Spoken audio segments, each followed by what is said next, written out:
l'espace culturel du Centre Leclerc d'Olonne-sur-Mer vous présente l'agenda culturel.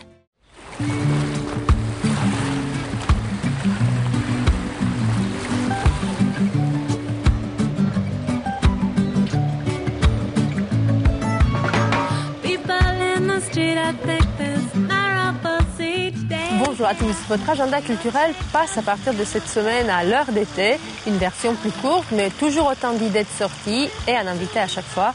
Aujourd'hui ce sera Hubert Monteiller, l'auteur d'un roman policier très remarqué que nous avons rencontré aux Causeries du Palais dans le cadre du festival Simenon. Écoutez-le.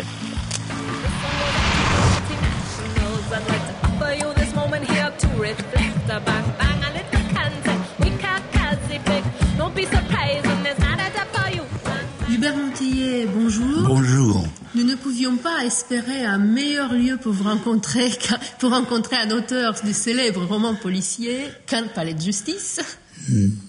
Nous sommes aujourd'hui au Sable d'Olonne. Vous dédicacez dans le cadre du festival Simenon votre dernier livre, Choc en retour, prix Arsène Lupin du meilleur roman policier. Moi, je l'ai lu, j'ai beaucoup aimé, mais ce n'est jamais simple de résumer un roman policier sans trop dévoiler du suspense. Comment pourriez-vous nous le résumer en quelques mots ? Je dirais que ce n'est pas un vrai roman policier, en ce sens que il n'y a pas d'assassinat, et c'est finalement un chat qui résout le problème. Bon. Voilà, avec l'humour caustique qu'on connaît de vos romans. Oui. Et avec un peu d'ironie de temps à autre. Une ironie qui fait partie de ma personnalité. Non. Et je suis très fier de ce prix parce que j'ai quand même 80 ans et ça me redonne un coup de jeune. L'action du livre se passe en 44, en juin 44. Un chef étoilé est dénoncé. Il se retrouve en camp en Allemagne, ensuite en Sibérie. C'est grâce, et vous décrivez avec beaucoup d'ironie, c'est grâce à ses talents culinaires qu'il survit finalement au camp. Parce qu'il va cuisiner pour des généraux, et à son retour à la maison, il découvre que son épouse vit maritalement avec un cousin médiocre restaurateur qui a repris son affaire. Et surtout, il ne sait pas qui l'a dénoncé, n'est-ce pas? Et c'est une véritable histoire. J'ai été longtemps chroniqueur gastronomique, accessoirement par rapport à mon activité littéraire, et un de mes amis restaurateurs était dans ce cas. Et il a été dénoncé par un saligo pendant la guerre, et s'est tapé un camp de concentration allemand. Il est revenu, alors lui n'a jamais pu savoir qui avait pu le dénoncer. Vous voyez cette situation désagréable. Pendant des années, se demander chaque jour, est-ce que c'est lui, est-ce que c'est un autre, est-ce que c'est un ami, est-ce que c'est un faux frère, et vous le décrivez très bien dans le livre. Oui, est-ce que c'est l'épouse, est-ce que c'est le cousin, est-ce la maîtresse? Ce qui m'a plu dans ce thème, c'est le suspense tout naturel que ça donne, n'est-ce pas? Il n'y a pas à chercher midi à 14h pour avoir du suspense, il fait partie de la situation. C'est vrai. Et puis avec votre imagination absolument éblouissante, qu'on retrouve déjà depuis... Vous êtes très aimable, oui. Si vous êtes modeste, tout le monde le sait, vos livres sont des succès. Plus modeste que moi, tu meurs. Porté au cinéma pour certains. Donc il y a votre suspense qu'on retrouve. On suit un peu l'histoire avec la curiosité. On va pas raconter ce qu'il se passe ensuite.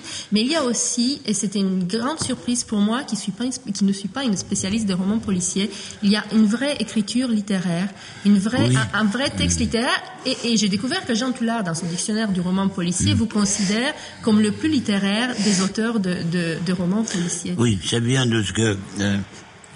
étant donné mon âge, je n'ai pas subi la méthode globale à l'école primaire. Voilà, c'est comme ça qu'il faut expliquer. Exactement. Mais dites-nous, comment écrivez-vous? Est-ce qu'il y a des moments particuliers dans la journée? Non. J'écris. Pour écrire, je dois être tranquille. Et je dois être autant que possible dans une pièce au volet fermé avec une lumière artificielle. Parce que, imaginez que vous décriviez un enterrement dans un roman. Si vous écrivez ça en plein soleil, au milieu d'une gaieté printanière, c'est très désagréable. Ou alors, inversement, si vous devez écrire quelque chose de très gai et que le temps soit funèbre et qu'il pleut, c'est ennuyeux. Alors, je m'abstrais du contexte, voyez-vous. Et alors, à condition que je ne sois pas dérangé, qu'il n'y ait pas de bruit, que je travaille à la lumière artificielle et mes volets fermés, de n'importe quelle heure, ça va, que ce soit 3 heures du matin ou 5 heures de l'après-midi. Le tout, c'est d'être tranquille. Mais est-ce que quand on écrit un roman policier, est-ce qu'on sait à l'avance? Est-ce que vous savez à l'avance ce qui va se passer ou... Oui, en gros. C'est-à-dire que je pars d'une idée, cette idée, je l'habille peu à peu, mais je ne vais jamais plus loin qu'un schéma général. Parce que j'ai remarqué qu'en cours de route, un certain nombre de modifications s'imposent, voyez-vous. Un roman, c'est comme un meuble avec des tiroirs. Vous partez avec 5 ou 6 tiroirs, et puis à la fin, il y en a peut-être une douzaine, voyez-vous, ça a marché, voilà comment ça se passe. Étant donné mon tempérament, n'est-ce pas, je suis un écrivain classique. Vous êtes d'ailleurs jury du prix. Absolument. C'est un prix extrêmement sérieux et qui a de plus en plus de succès. Nous sommes accablés de bouquins chaque année. Quand je fais partie d'un jury où l'on distribue un prix de 100 000 francs, et j'ai eu le prix Arsène Lupin du meilleur roman policier, qui consiste, le seul cadeau que j'ai eu, c'est un livre de Maurice Leblanc. Ah bon? Écoutez, en tout cas... Je distribue des prix de 100 000 balles et j'ai des prix à l'œil, comme ça. Oui, mais vous avez un très beau livre, Choc un retour, vous êtes très aimable, qui est une excellente idée de lecture pour nos vacances. Merci infiniment pour cette interview. C'est moi qui vous remercie, madame. Voilà pour la lecture, mais voyons aussi vos autres sorties cette semaine.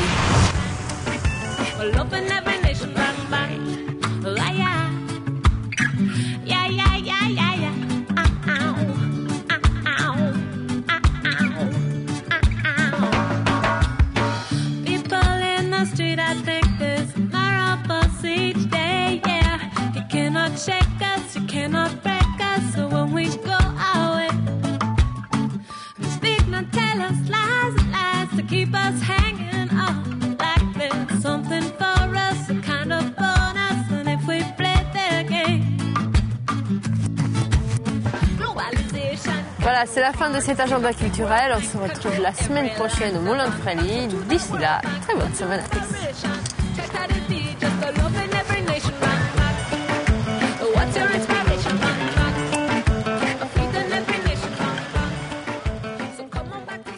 L'espace culturel du Centre Leclerc d'Olonne-sur-Mer vous a présenté l'agenda culturel.